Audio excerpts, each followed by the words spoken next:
Wealth Talk Roundtable yang diselenggarakan oleh CIMB Preferred. Saya Andini Effendi yang akan memandu acara. Temanya adalah Embracing the Spirit of Opportunity. There's always a danger in the opportunity, but how can we overcome the challenges ahead? Mohon tepuk tangannya untuk narasumber kami pada sore hari ini. Yang pertama, Bapak Fauzi Ihsan, Chairman Indonesia Financial Group. Kemudian Mas Yunarto Wijaya, Executive Director Carta Politika.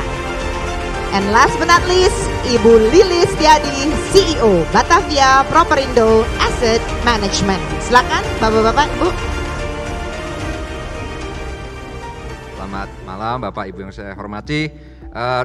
Memang hari ini adalah hari yang spesial ya, karena kita semua bertemu setelah lama. Acara seperti ini tidak diadakan karena pandemi Covid, dan juga spesial karena menurut saya ini adalah waktu yang tepat untuk mulai optimis ya. Ini bukan position talking. Saya kebetulan sudah berkecimpung di pasar finansial sejak 30 tahun yang lalu, sehingga saya akan paparkan kenapa saya pribadi optimis dengan keadaan sekarang ya, lepas dengan tantangan yang ada tentunya. Perang Ukraina mengancam pemulihan ekonomi global dari pemulihan dari resesi akibat pandemi COVID-19. Jadi memang sebelum Rusia menginvasi Ukraina, kita semua lebih optimis karena kita berharap dan berpikir bahwa resesi ekonomi akibat COVID itu mulai berakhir ya. Tetapi optimisme itu pudar karena Rusia menyerang Ukraina. Namun untungnya perang di Ukraina tidak meluas menjadi perang regional, apalagi perang dunia. Ya, ini sesuatu yang melegakan. Ya. Sementara inflasi global mulai turun di semester 1 tahun ini, dampak perang Ukraina tidak seburuk apa yang dikhawatirkan. Banyak yang khawatir perihal risiko resesi dan lain-lain. Namun saya melihatnya, kalaupun ada perlambatan ekonomi, tidak akan seburuk seperti tahun 2020, sewaktu ekonomi dunia itu kontraksi karena Covid. Ya. Perlambatan ekonomi global di tahun 2022 dan 2023 tidak akan seburuk resesi di tahun 2020. Ya. Alasannya, tadi saya sudah bilang, terbatasnya skala perang di Ukraina, tidak menjadi perang regional, tidak menjadi apalagi perang dunia ketiga. Pulihnya ekonomi China, dan China itu menggerakkan hampir 20% dari ekonomi dunia, kira-kira 18%, dan mulai turunnya inflasi global. Dengan mulai turunnya di semester kedua tahun lalu, harga minyak, harga energi, dan harga pangan. Ya. Sehingga otomatis bank sentral tidak terlalu tertekan untuk terus menaikkan suku bunga secara tajam. Dengan turunnya inflasi, siklus kenaikan suku bunga acuan bank sentral diperkirakan berakhir di semester pertama tahun ini. Ya. Risiko stagnasi dan inflasi dapat dihindari. Ya. Ekonomi dunia diperkirakan akan akselerasi lagi tahun 2024, atau paling cepat di semester kedua tahun ini. Ini adalah prediksi pertumbuhan ekonomi berdasarkan survei global analyst. Jadi para analis global disurvei, mereka menyatakan bahwa walaupun pertumbuhan ekonomi dunia turun dari 6,2% tahun 2021 ke 3,4% tahun lalu dan 2,4% tahun ini, ya, namun 2,4% itu masih positif. Tidak seperti tahun 2020 di mana ekonomi dunia itu kontraksi 3%. Ya. Dan tahun 2024 ya, pertumbuhan ekonomi dunia diharapkan bisa pick up, bisa naik lagi. Ya. Dan kita semua tahu, nanti Bu Lilis akan jelaskan bahwa biasanya 6-9 bulan sebelum sektor real itu pick up, tumbuh atau recover, bursa saham, pasar finansialnya sudah mulai rally. Kalau kita lihat forecast, ini kembali lagi ini adalah survei para analis. Sekarang Fed Funds Rate, suku bunga acuan Bank Sentral Amerika di 4,75%. Rata-rata mereka memperkirakan akan naik terus ke arah 5,25% di semester pertama tahun ini. Lalu stay, dan tahun depan akan turun ke 3,5%. Ya. Dan otomatis karena Bank Sentral Amerika itu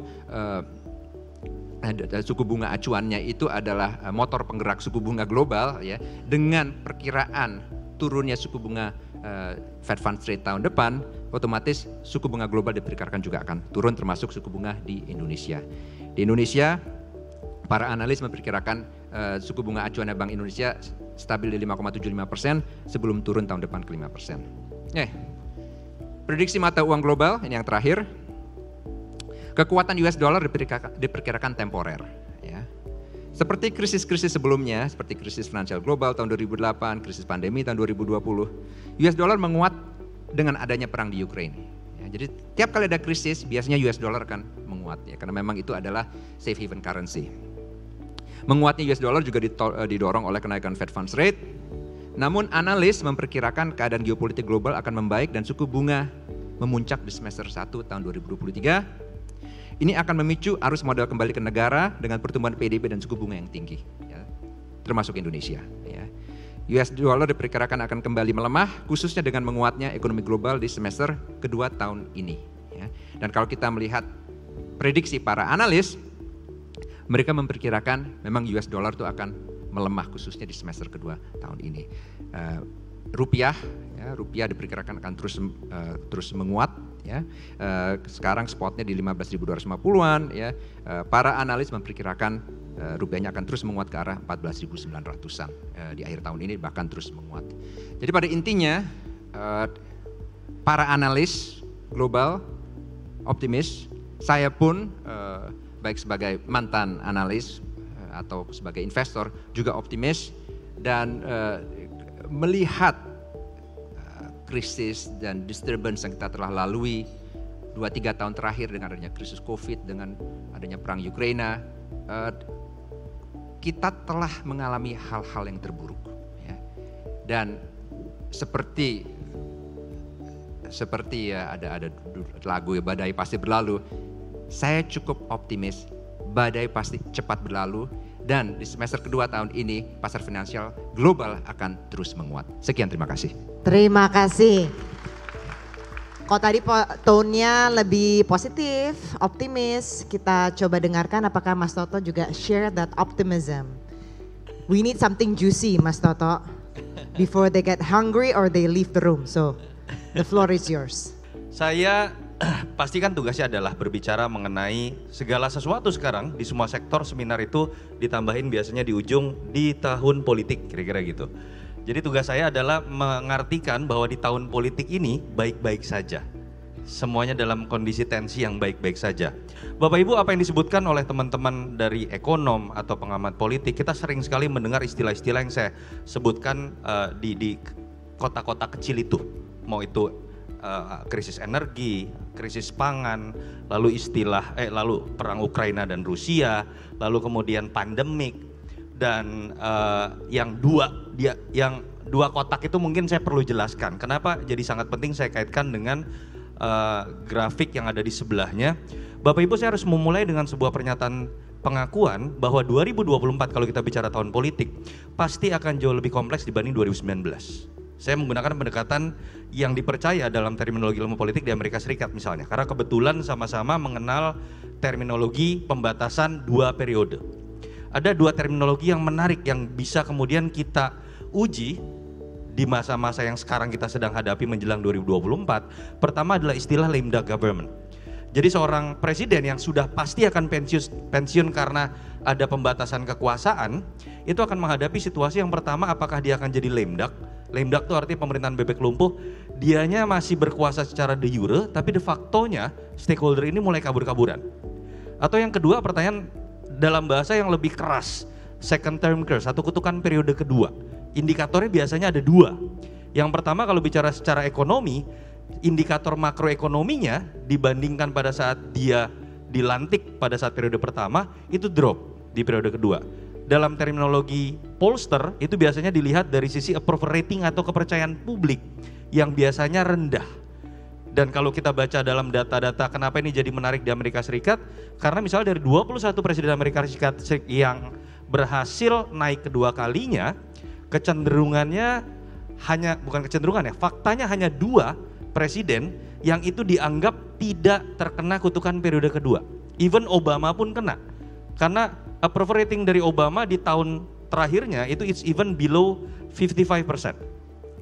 Nah, menjadi menarik kan kemudian kita mencoba menguji apakah Jokowi sekarang masuk dalam situasi itu atau tidak. Situasi lame duck government, situasi kutukan periode kedua, karena dari situ kita kemudian akan bisa menilai politik kita akan stabil nggak nih sampai 2024. Yang kedua, kita nanti bisa nerka juga. Kalau biasanya incumbent ini akan sudah kena kutukan periode kedua itu, biasanya arah dari pemilu berikut, orang cenderung akan memilih yang dianggap sebagai antitesanya. Tapi kalau kebalikannya, kemudian Jokowi dilihat berhasil lepas dari kutukan periode kedua ini, kecenderungan arah untuk ikut dalam keberlanjutan itu juga menjadi semakin besar. Makanya saya sertakan data kepada Bapak Ibu dengan berbagai macam pertanyaan-pertanyaan, terminologi baru dan terminologi khusus yang terjadi pada presiden yang mau pensiun. Saya sertakan data benchmarknya simpel Bapak Ibu. Benchmarknya approval rating tadi, kepuasan publik. Kepuasan publik ini benchmarknya seperti apa juga simpel. Kayak raport anak SD, kalau di atas 60% it's still good. Di bawah 60% ada potensial social disobedience dan biasanya dia akan betul-betul disebut sebagai lame duck. Nah, saya sertakan data kalau kita lihat di sini, Bapak Ibu, kita coba bandingkan ada 2 presiden yang berhasil 2 periode nih. Kebetulan berurutan. SBY 2 periode, Jokowi sekarang akan menghabisi waktu 2 periodenya. Sama-sama kita uji dengan benchmark yang sama.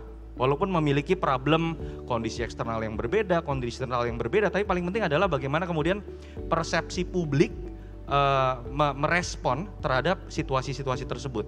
Kalau Bapak Ibu lihat dengan berbagai macam pro dan kontranya ya, Jokowi yang tadinya saya pikir saya juga termasuk pesimis ketika terjadi pandemi dan betul sempat terjadi angka kepuasan publik di bawah 60% pada bulan Mei 2020 seperti Bapak Ibu lihat di sini. Saya cukup kaget ternyata kalau kita lihat tingkat kepuasan publik cukup stabil setelah itu di atas 60%, even better than the situation before pandemic. Kalau kita bicara setelah kita melewati masa Delta. Kalau Bapak Ibu lihat survei-survei terakhir dari beberapa lembaga yang kredibel di bulan Desember, dari lembaga saya 72%, lalu kemudian dari SMRC 74%, LSI 76%, termasuk Kompas kemarin hampir 70%, ini mengindikasikan sebuah kabar baik minimal dibandingkan dengan apa yang terjadi pada 2 tahun terakhir pemerintahan SBY. Bapak Ibu bisa melihat, since July 2011, approval rating of SBY itu it's always below 60% or even 55%.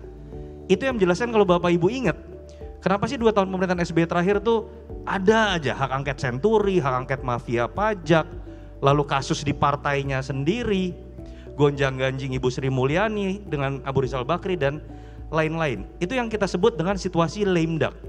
Ketika orang sudah stakeholder ini mulai meninggalkan presiden yang berkuasa, potensial social disobedience atau social disorder itu bisa mungkin terjadi. Ini saya sedang berbicara mengenai bagaimana kita membaca political stability sampai tahun 2024, sisa sekitar 1 tahun menjelang masa pemilu. Jadi Bapak Ibu, kondisinya memang more kompleks, kodratnya seperti itu, tetapi fakta empirisnya, respon publik, modal sosial yang kita miliki, harusnya kita akan memiliki stabilitas politik lebih baik dibandingkan misalnya kalau kita bandingkan dengan tahun 2014. Itu kabar baik pertama yang saya pikir kita bisa lihat gitu ya, sebagai modal Bapak Ibu menatap ke depan. Apa yang terjadi pada rame-rame jadi di sosmed, tiap hari dapat WhatsApp yang ngejelekin Anies, ngejelekin Ganjar, ngejelekin Pak Prabowo, tapi tidak berkorelasi dalam kondisi sosial yang sesungguhnya. Tetapi lebih kepada sebuah noise yang memang itu menjadi karakter ketika dunia sosmed kita lebih ramai dibandingkan kalau kita bandingkan pada masa SBY kemarin. Itu yang pertama, kabar baiknya. Yang kedua, ya menu utamanya gitu ya. Pada akhirnya kemudian kita bagaimana menerka pertarungan 2024 ini. Pertama yang saya harus bisa simpulkan, dan Bapak Ibu mungkin sudah sering membaca terakhir the latest research by Litbang Kompas kemarin baru keluar. Tidak jauh berbeda, tapi peringkat 2 dan 3-nya kadang-kadang beberapa lembaga survei berbeda. Yang satu bisa disimpulkan adalah pertarungan ini kalau kita bicara bottom up dari keinginan publik, itu sudah jelas jadi pertarungan 3 orang saja. Faktor tiket itu juga akan menentukan apakah kemudian 3 calon ini akan maju atau satu yang ada yang nggak akan maju, atau yang bisa menarik juga adalah Bapak Ibu kalau 2 di antara 3 ini bergabung. Bisa dikatakan kemudian pertarungan lebih bisa diprediksi dibandingkan kalau ketiga-tiganya akan berkompetisi. Nah, paling penting adalah bukan tentang siapa yang menang kan, kita kemudian menguji bagaimana ketika ketiganya menang, lalu kemudian apa yang berubah, apa yang kemudian akan belok, apa yang kemudian akan diteruskan. Saya nggak bisa menilai karena tiga-tiganya juga belum bicara mengenai program dan visi misi. Apakah koalisi perubahan sudah berbicara, perubahannya di mana? Apakah perubahan sudah berani berbicara tidak akan melanjutkan IKN atau meneruskan IKN? Saya pikir enggak. Nah terakhir yang saya dengar, ini saya hanya bisa sharing ya, karena kita belum bisa menilai, mereka belum ada kampanye. Yang saya bisa sharing, setahun setengah terakhir itu seringkali lembaga-lembaga luar ngajak ngobrol.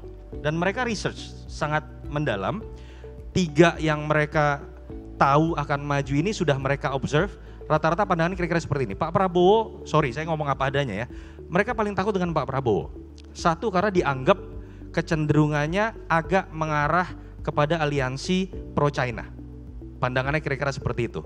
Yang kedua, mereka percaya Mas Anies ini bukan berasal dari kalangan radikal, seperti isu-isu yang misalnya berkembang, berasal dari kalangan intelektual moderat, tapi elastisitas gaya kepemimpinannya apakah mungkin untuk merangkul kelompok-kelompok yang dianggap berbahaya. Kira-kira mereka merasa seperti itu. Ketiga, Mas Ganjar, mereka tahu nih, Jokowi kayaknya majuin ini, tapi mereka belum kenal Mas Ganjar. Karena kita tahu Ganjar hanya gubernur Jawa Tengah, kedua sekarang memang belum berani muncul. And you know what, tahu kenapanya gitu ya, karena situasi di internal partai.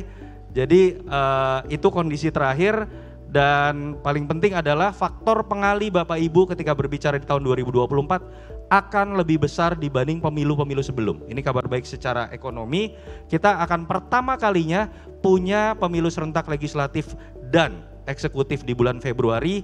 Begitu pula bulan September kita akan melakukan pilkada serentak 575 kepala daerah. Jadi dengan berbagai macam hipotesa tentang efeknya terhadap pertumbuhan ekonomi dan agregat konsumsi, harusnya secara ekonomi kita akan mendapatkan kontribusi yang lebih baik di tahun 2024 dibanding pemilu sebelum. Dan seperti saya sebutkan tadi, secara politik banyak tantangan, tapi ternyata fakta empirisnya memperlihatkan kita punya lebih banyak alasan untuk lebih optimis. Thank you. Thank you Mas Toto. Biasanya kalau tahun politik ini kan justru banyak uang bergerak kan di lapangan itu. Sekarang kalau gitu kita ngomongin soal investasi. Ibu Lilis, mungkin boleh di-sharing seperti apa sih sebenarnya kondisi investasi di Indonesia ini dan juga menghadapi tahun 2023-2024. Selamat sore Bapak dan Ibu sekalian, salam sejahtera bagi kita semua. Saya tuh paling beruntung karena jadi pembicara nomor 3. Tadi barusan selesai Mas Toto bilang, ternyata ngomong 10 menit itu susah ya. Karena tadi Mbak Andini udah bilang ya, kita tiga-tiganya suka ngomong ya. Jadi kalau Bapak dan Ibu semua sudah mendengarkan pemaparan yang begitu komprehensif walaupun dalam jangka waktu yang singkat ya, mengenai kondisi perekonomian, tadi Pak Fauzi sudah membawakan kondisi globalnya seperti ini, domestik makronya seperti ini, kemudian Mas Toto memberikan pemaparan politik. Tugas saya mungkin hanya mengambil esensi dari apa yang mereka sudah jabarkan, yang beliau-beliau sudah jabarkan, dan kemudian kita teropong untuk melihat relevansinya kira-kira untuk investasi itu seperti apa. Mungkin buat Bapak dan Ibu di sini yang sebagai investor yang paling penting adalah, aduh itu masalah perang Ukraina sama Rusia apa hubungannya sama saya, terus urusan inflasi tinggi, terus Fed mau naikin sekian persen dan sebagainya apa hubungannya dengan saya. Jadi kita mencoba merangkumkan semua poin-poin tersebut dan kemudian kita lihat investment thesis-nya dan dinamikanya sendiri dari berbagai parameter itu sendiri seperti apa. Tujuannya 2, yang pertama adalah untuk Bapak dan Ibu melihat dari hal-hal yang sedang terjadi di Indonesia maupun di luar Indonesia itu dampaknya apa terhadap portfolio yang Bapak dan Ibu miliki, apakah perlu melakukan perubahan. Dan poin yang kedua adalah apakah di tengah-tengah kondisi yang seperti itu adakah opportunity ataupun investment trend yang Bapak dan Ibu bisa ekstrak untuk kemudian menjadi opportunity untuk investasi Bapak dan Ibu pribadi. Boleh saya minta bantuannya untuk share slide-nya? Sama sesuai dengan TOR yang diberikan, hanya 2 slide saja, nggak termasuk yang ini. Nah ini jadi mungkin hasil gabungan dari apa yang tadi Bapak dan Ibu dengar melalui pemaparan dari Pak Fauzi dan Pak Toto. Jadi ini kita pecah menjadi 2. Jadi ada yang global, ini kita bilang faktor-faktor eksternal yang bisa mempengaruhi perekonomian kita dan tentunya kantong kita juga kalau kita bicara investasi. Kemudian bagian yang bawah itu adalah sisi domestik, ini kita bilang faktor-faktor internal. Nah ini tadi semuanya sudah disentuh nih sama Pak Fauzi ya, bagaimana Amerika kecenderungannya akan mengalami resesi, inflasinya tinggi, karena inflasinya tinggi suku bunga dinaikkan, kemudian kelihatannya suku bunganya sekarang akan dinaikkannya udah nggak terlalu banyak lagi. Kenapa? Karena inflasinya sudah manageable, sehingga kita melihat Fed rate walaupun masih ada akan ruang untuk peningkatan, mungkin 50-100 basis point lagi untuk tahun ini, terutama di semester pertama, harusnya itu udah mencapai puncaknya. Dan itu artinya US dollar ke depannya akan melemah dan otomatis mata uang negara berkembang termasuk rupiah akan mengalami penguatan. Nah itu kita bicara yang globalnya. Oh, poin yang terakhir, tensi geopolitical, mengingat perang juga masih terus berlangsung. Kalau kita dari sisi perekonomian dan investasi, kita ekstrak apa sih relevansinya dari perang ini tentunya sangat relevan kalau kita bicara di harga energi dan komoditas. Dan ini jugalah kalau yang sampai tidak terkontrol membuat inflasinya tinggi dan ya udah kejar-kejaran lagi, inflasi tinggi, suku bunga dinaikkan dan sebagainya. Ini poin-poin yang sebetulnya kalau Bapak dan Ibu bisa gunakan untuk bisa membaca kondisi ke depannya kira-kira seperti apa. Jadi kalau misalnya contohnya ya, oh kelihatannya inflasi manageable, jadi suku bunga harusnya naiknya udah nggak terlalu banyak lagi. Oh berarti artinya apa untuk obligasi saya? Oh tapi kalau tiba-tiba ada headlines muncul, oh inflasi terbang lagi, prediksi suku bunga menjadi bergeser kan. Nah outlook dari obligasi Bapak dan Ibu juga bergeser juga. Jadi ini poin-poin yang secara eksternal global itu kita perlu perhatikan pada saat ini. Nah yang di bagian bawah ini adalah hal-hal yang di dalam Indonesianya sendiri. Tadi sudah sempat disampaikan, rupiah sendiri karena US dollarnya sendiri juga mengalami pelemahan, kita mengalami apresiasi. Year to date kita apresiasi 2% ya. Kemudian tadi Mas Toto mention mengenai pemilu serentak dan sebagainya. Kalau bagian politik biar Mas Toto aja yang bicara, kita ekstrak dari sisi uangnya aja deh. Tadi disebut ada 575 ya. 575 event yang akan terjadi, kepala daerah yang akan terjadi bersamaan. Saya punya grafiknya, ada detailnya bupati, gubernur berapa, DPRD berapa, DPR berapa untuk biaya-biaya yang cenderung akan dikeluarkan secara kampanye. Ya kita ambil gelondongannya aja, itu 24 miliar US dollar. Kalau masalah politik dan nama-namanya biar Mas Toto, kalau saya melihat ekstrak dari angkanya aja, angka 24 miliar tersebut akan terspend mulai kuartal 4 ini, sebenarnya udah mulai berjalan sih, dari sekarang sampai eventnya terjadi. Nah itu kurang lebih 1,9% dari GDP. Jadi itu tentunya akan memberikan sumbangan atau bonus tambahan dari gerakan GDP kita yang normal, yang diperkirakan tahun ini 4,5 sampai 5,4%. Jadi itu tentunya hal yang positif. Inflasi di domestik relatif manageable, karenanya Bank Indonesia sudah mencetuskan bahwa kenaikan suku bunga kayaknya udah nggak banyak lagi. Suku bunga kita 7 days reverse repo sekarang posisinya di 5,75, paling naik 1/4% lagi, dan itu dinyatakan sudah cukup untuk tahun ini. Artinya apa untuk Bapak dan Ibu? Bunga deposito masih bisa naik nggak? Mungkin masih bisa naik dikit, tapi sesudah itu diam dan perlahan-lahan akan di-adjust turun. Apa artinya untuk obligasi? Untuk obligasi artinya suku bunga masih naik, artinya harga obligasi masih bisa volatile, masih bisa ada koreksi sedikit. Tapi begitu titiknya sudah mencapai puncaknya dan mulai dipangkas, pada saat pemangkasan suku bunga itu terjadi, harga obligasi harusnya adjust menjadi naik. Tapi seperti kata Pak Fauzi tadi bilang, pasar modal, kita bicara pasar obligasi, apalagi pasar saham, bergerak sebelum kejadian. Jadi terhadap antisipasi ataupun tren yang akan terjadi 6-9 bulan ke depan, di titik itulah pasar investasi, baik itu obligasi ataupun saham akan bergerak. Karenanya Bapak dan Ibu mungkin sudah lihat bagaimana harga-harga obligasi sudah bergerak sejak beberapa bulan yang lalu. Bahkan year to date ya, Januari dan Februari kita gabungkan, kita sudah dapat 42 triliun tambahan dana asing di pasar obligasi kita yang rupiah.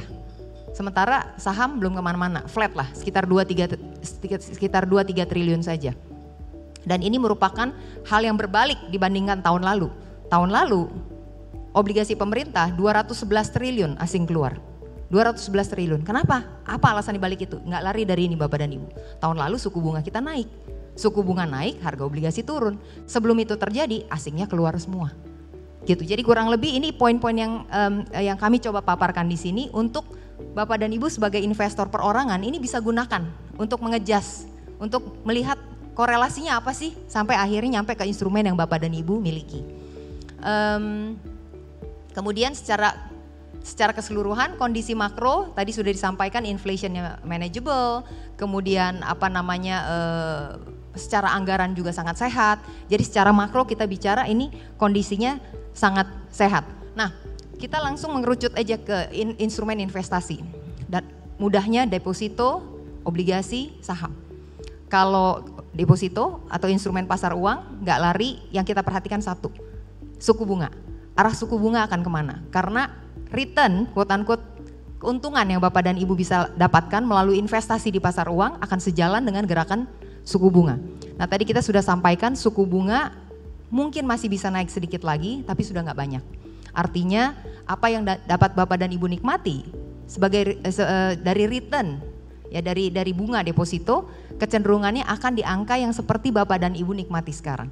Udah nggak jauh berbeda lagi, dan kedepannya akan perlahan-lahan diturunkan, dipangkas.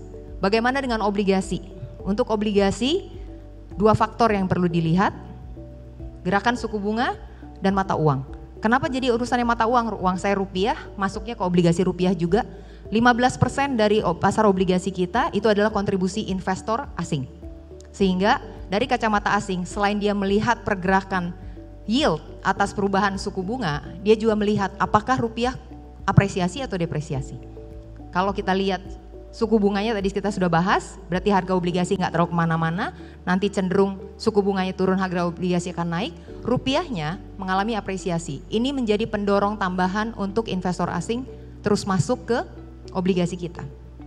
Artinya untuk beberapa bulan ke depan, harusnya obligasi merupakan instrumen yang bisa Bapak dan Ibu pertimbangkan sebagai bagian dari alokasi investasi Bapak dan Ibu.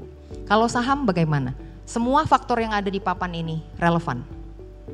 Jadi memang saham itu lebih kompleks, kita nggak cukup melihat hanya suku bunga aja, mata uang saja. Kalau kita bicara saham, kita berarti lagi beli proporsional perusahaan.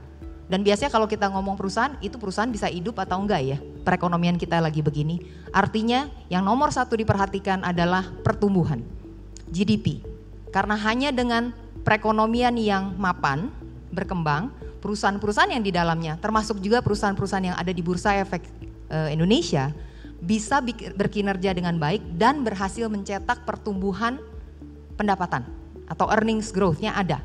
Gitu. Nah, itu kita lihat tadi makronya tadi kita bilang solid, GDP-nya sendiri 4,5 antara 5/4%, belum lagi ada tambahan bonus karena ada pemilu serentak tadi. Ya, itu kan bisa dibayangkan konsumsi masyarakat di situ akan meningkat.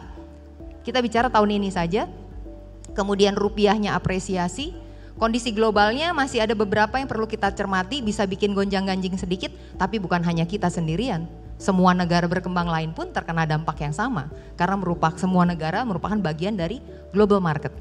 Jadi saham kelihatannya volatilitasnya masih akan ada, tapi melihat keseluruhan profil dari perekonomian kita di tahun ini yang akan cukup kondusif, rasanya kita bicara pasar keuangan termasuk pasar saham akan kondusif terutama di semester kedua ketika suku bunga sudah mulai akan peaking dan mulai dipangkas.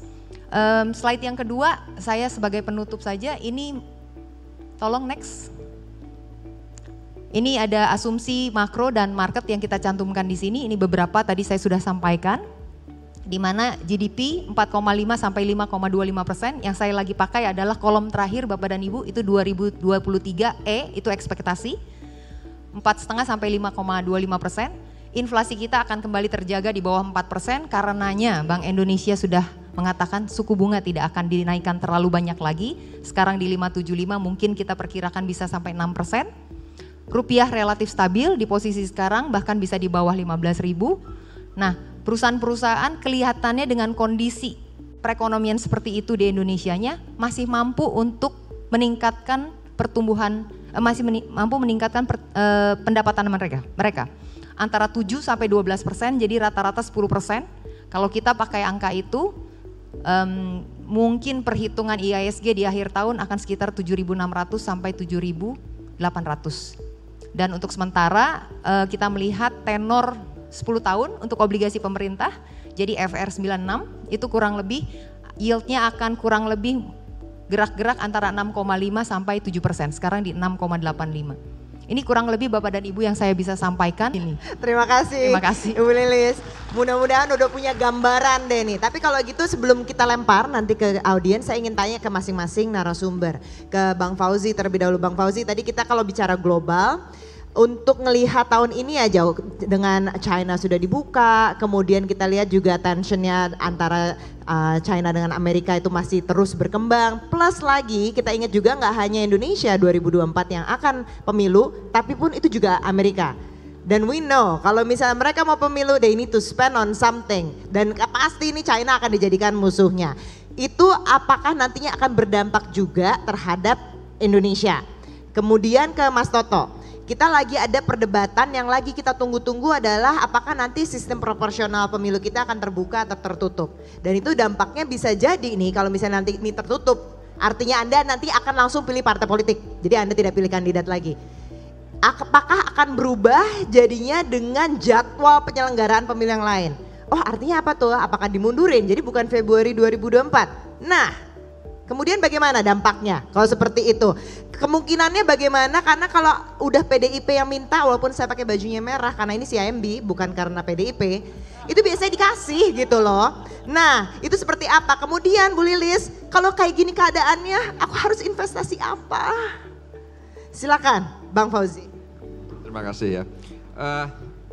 Pertama, tensi politik itu tensi geopolitik akan selalu ada. Ya. Yang penting tensi geopolitik apakah itu antara Amerika dan China, apakah antara China dan Taiwan, apakah antara negara NATO dan Rusia, itu hanya tensi yang sifatnya diplomatis. Ya. Nah kalau misalnya tensi itu tereskalasi menjadi perang, ya selama perang itu terkontain, misalnya cuma di Ukraina, itu manageable. Ya. Karena faktor-faktor lain bisa lebih mudah diprediksi. Ya. Sekarang intinya adalah apakah kita yakin perang Ukraina ini akan terkontain hanya di Ukraina saja? Nah, kalau melihat kejadian 1 tahun terakhir, kita bisa, ya saya pribadi relatif yakin ini tidak akan tereskalasi. Sehingga kalau tidak tereskalasi, otomatis indikator-indikator yang ada, ya apakah itu harga minyak, harga pangan, itu mulai melandai bahkan turun. Itu menunjukkan bahwa investor, analis, pelaku pasar itu menilai, oh ini perang lokal lah, cuma Ukraina saja. Nah dan dengan inflasi global yang mulai turun, otomatis suku bunga global tidak akan naik terlalu tajam, bahkan diperkirakan kalaupun naiknya paling 25-50 basis points paling banyak ya. Maka ruang untuk optimis untuk para investor untuk kembali ke pasar modal itu besar karena sewaktu suku bunga khususnya Fed Funds Rate sudah peak ya dan investor yakin oke, ini sudah peak, itu uang akan kembali mengalir ke negara-negara yang pertumbuhan ekonominya lebih besar daripada Amerika. Ya, tadi Mbak Lilis bilang bahwa dengan pertumbuhan ekonomi yang pesat otomatis corporate earnings ya laba perusahaan juga bisa tumbuh pesat ya, otomatis harga sahamnya juga bisa naik. Baik, oke, Mas Toto. Iya, ini sebenarnya pertanyaannya sensitif banget sih. I know Bapak Ibu mungkin masih ada yang masuk dalam pertanyaan isu perpanjangan periode ini kan muncul lagi, masih mungkin atau enggak sih? Sekaligus menjelaskan yang berita terbaru baru banget keluar like half an hour atau 1 jam yang lalu. Jadi ada Pengadilan Negeri Jakarta Pusat mengabulkan gugatan dari partai namanya Partai Prima. Dianggap KPU itu lalai dalam menjadi penyelenggara pemilu sehingga kemudian harus melakukan penundaan pemilu sampai nanti 2025. Ini pasti nanti yang baca bingung lagi kan, saya pun bingung gitu ya. Tapi yang ingin saya jelaskan adalah sebenarnya kalau bicara secara legal, gugatan perdata seperti ini nggak bisa di PN, tapi di PT UN secara legal. Rumit kita kalau masuk sana. Tapi kan masuk ke pertanyaan yang lebih politis adalah sebenarnya masih ada upaya ke situ atau enggak sih dan dimungkinkan atau tidak. Dan menurut saya jadi menarik saya bicara di depan teman-teman yang bukan dari aktor politik ya, tapi market. Dan saya harus akui, market banyak yang menginginkan isu itu, perpanjangan. Karena bicara tentang stabilitas dan kepastian. Di tengah bingung nanti, ini 3 orang yang kuat itu juga belum tentu jagoan gue menang kayaknya. Kan kira-kira gitu kan banyak yang mengatakan seperti itu. Tapi saya ingin mengatakan, ya ini terbuka ya, pembicaraan dan skenario yang mungkin terjadi, pertanyaan Andini tadi. Kalau dikaitkan dengan pertanyaan mengenai sistem proporsional tertutup, Pertama, kalau memang akan dikabulkan sistem proporsional tertutup, kalau bicara partai yang diuntungkan adalah PDI Perjuangan saja. Kenapa? Kalau proporsional tertutup nanti Bapak Ibu tuh cuma milih gambar partai. Kalau proporsional terbuka, Bapak Ibu boleh milih gambar partai dan boleh milih nama calegnya. Partai yang dalam hasil pemilu-pemilu sebelum yang pemilihnya memilih gambar partai jauh lebih banyak dibanding memilih calegnya, itu hanya PDI Perjuangan. Habis tuh model-model partai yang bergantung pada caleg-caleg yang kuat kayak Nasdem, kayak Golkar dan lain-lain. Itu yang pertama. Tapi yang kedua, masuk ke pertanyaan Andini tadi, memang ini menarik, very tricky. Kalau tiba-tiba yang diputuskan adalah proporsional tertutup oleh MK, artinya ada perubahan sistem. Bapak Ibu ingat 5 tahun lalu kan boleh milih nama orang kan? Artinya semua peraturan perundang-undangan dan turunan di bawahnya, termasuk peraturan KPU, itu yang berlaku saat ini adalah proporsional terbuka. Jadi apa yang akan terjadi sebagai konsekuensi kalau tiba-tiba diputuskan proporsional tertutup, membuka ruang bagi partai-partai tersebut kalau terpaksa harus menerima sistem yang baru, mereka pertama akan meminta persiapan waktu lebih. Karena mereka udah nyusun yang namanya daftar caleg sementara dan lain-lain. Yang kedua, secara otomatis, secara legal, dibutuhkan waktu untuk mengubah peraturan perundangan dan turunan peraturan perundangan supaya kompatibel dengan sistem proporsional tertutup. Jadi secara nggak langsung peluang bagi terjadinya perpanjangan periode, bukan perpanjangan kekuasaan ya, tapi karena konsekuensi dari perubahan sistem itu mungkin terjadi. Tapi kalau pertanyaannya adalah saya pribadi setuju atau enggak, Bapak Ibu, saya katakanlah kita percaya Jokowi orang baik dan perlu ada continuity dan kepastian. Saya termasuk yang tidak setuju dengan metode perpanjangan periode sebagus apapun Jokowi. Kenapa? Ini akan membuka kotak Pandora. Menurut saya dalam iklim bisnis yang dibutuhkan terkait dengan politik adalah kepastian. Yang namanya sistem demokrasi mengenal pembatasan kekuasaan, pemilu tiap 5 tahun, 4 tahun dan kemudian dibatasi hanya 2 kali, hanya 1 kali. Itu adalah bagian dari kepastian, itu adalah bagian dari kesepakatan antara ekonomi dan politik. Politik ini harus punya kepastian periode. Kalau kita membuka kotak Pandora, kapanpun pembatasan kekuasaan dan pemilu bisa diubah, seterusnya politik akan dalam kondisi uncertainty. Yang kedua, kalau menggunakan pendekatan yang mendukung perpanjangan periode adalah para pendukung Jokowi yang fanatik karena percaya Jokowi adalah orang yang baik dan kemudian digunakan saja proses politik untuk mengamandemen UUD 45. Bapak Ibu, kalau orang baik yang diperpanjang oke. Tapi kalau proses politik yang seperti ini yang tiba-tiba bisa seenaknya aja mengamandemen UUD 45 dilakukan oleh orang yang mengerikan buat negara ini, buat saya ini akan jadi presiden sejarah yang berbahaya buat Indonesia ke depan. Jadi saya sih berharap, saya harus buka fakta apa adanya, skenario itu sepertinya masih ada, tapi saya berharap dan saya percaya skenario ini sulit buat dijalankan. Baik, silakan Bu Lilis. Jadi kalau kita bicara investasi, saya tidak mau mengatakan tidak ada relevansinya dengan pergerakan kekuasaan secara politik, tapi pada akhirnya siapapun yang akhirnya mendapatkan posisi nomor 1 tersebut akan kemudian berlogika bahwa negaranya harus tetap jalan dengan lancar. Dan apapun kebijakan-kebijakan yang diambil itu harus pro growth. Jadi pada akhirnya pasti akan ketemu equilibrium yang baru. Mungkin 1-2 tahun bergejolak, waduh polisinya akan keluar seperti apa ya dan sebagainya. Tapi pada akhirnya akan ketemu equilibrium baru. Makanya kalau kita bicaranya dengan fund manager, dengan analis dan sebagainya, pertanyaan itu muncul, kira-kira siapa ya akan yang jadi pemimpin barunya dan sebagainya. Tapi itu tidak pernah menjadi bobot berat dalam penentuan mereka ketika mereka mau berinvestasi di Indonesia atau mau taruh berapa persen dari uang globalnya nih di Indonesia berapa, India berapa, China berapa, itu kecil sekali. Bobot politik itu menjadi bagian dari bahan pertimbangan mereka. Makanya tadi saya sampaikan bahkan untuk dari sisi pemilu pun yang akan kita hadapi ini, yang saya ekstrak hanya angkanya saja, yaitu berapa sih yang akan digelontorkan ke tengah-tengah kita semua di tengah-tengah aktivitas politik ini berjalan. Karena itunya yang secara fakta, secara data itu akan tertranslate menjadi growth. mengenai siapanya yang menang, nama siapa yang kita tusuk dan sebagainya, terhadap korelasinya terhadap perekonomian kok kelihatannya cukup minim. Jadi bukan saya mengecilkan kepentingan itu tadi ya, poin tadi siapa presiden kita berikutnya dan sebagainya dan proses pemilu yang akan seperti apa. Tapi kalau kita kembalikan ke konteks perekonomian apalagi ke dunia investasi, relevansinya cukup minim. Nah, jadi kalau kembali ke kira-kira di tengah-tengah ini semua, terutama kondisi global dan juga domestik yang sedang kita hadapi, investasi apa yang kira-kira lebih cocok untuk Bapak dan Ibu pertimbangkan? Nomor satu, domestiknya ini sendiri cukup solid. Growth-nya positif di situ, semua indikatornya kelihatan cukup baik. Jadi kondisinya kondusif. Artinya ini akan bisa menjadi payung perekonomian yang sangat kondusif untuk perusahaan-perusahaan berkinerja positif. Artinya kita melihatnya untuk instrumen saham itu akan sangat baik.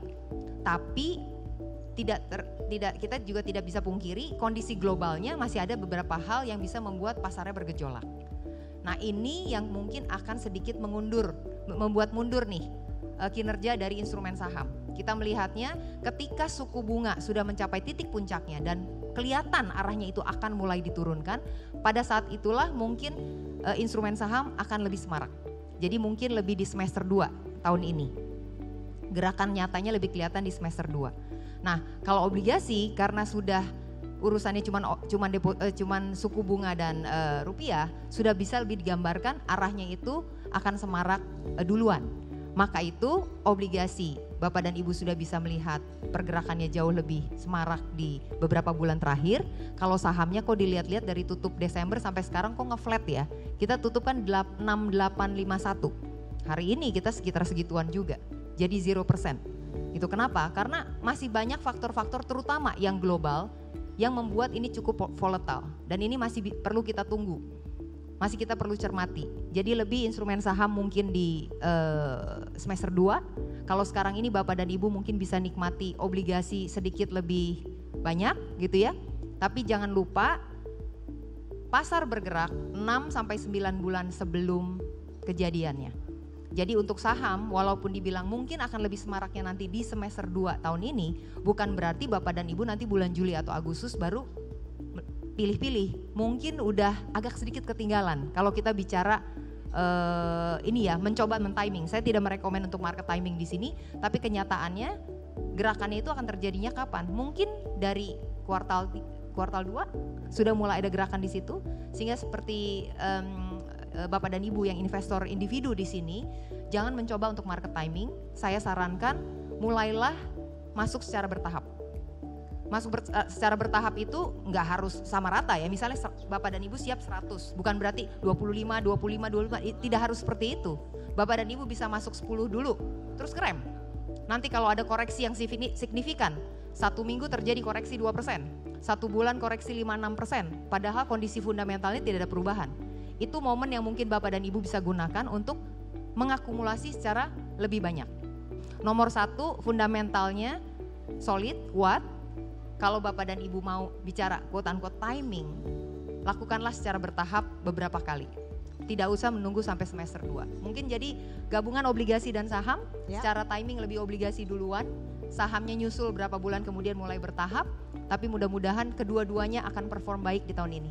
Oke, baik. Ini mungkin saya bisa tambahin satu menit aja. Jadi tadi saya sepakat, ini kita nggak usah bicara tentang siapa yang punya peluang dan segala macam, tapi ada variabel yang pasti bisa dihitung, walaupun masih menjadi hipotesa, bahwa agregat konsumsi itu biasanya akan terdorong dalam masa-masa menjelang pemilu. Saya sertakan data lebih detailnya saja yang tadi Bu Lili sudah sebutkan ya. Ini pertama kali tadi sudah sebutkan tahun 2024 itu akan pertama kali bersamaan pemilu serentak, legislatif eksekutif, lalu kemudian dengan pilkada serentak. Dan Bapak Ibu, if you want to know berapa sih jumlah caleg yang maju, DPR, DPRD 1, DPRD 2 sama DPD, 230 ribu lebih. Itu dengan asumsi jumlah peserta pemilu seperti 2019. Berarti sekarang dengan jumlah lebih banyak it's going to be more than 250,000. Jadi kalau Bapak Ibu bilang politik itu gila, berarti ada 230 ribu yang sedang mendaftar jadi orang gila Bapak Ibu.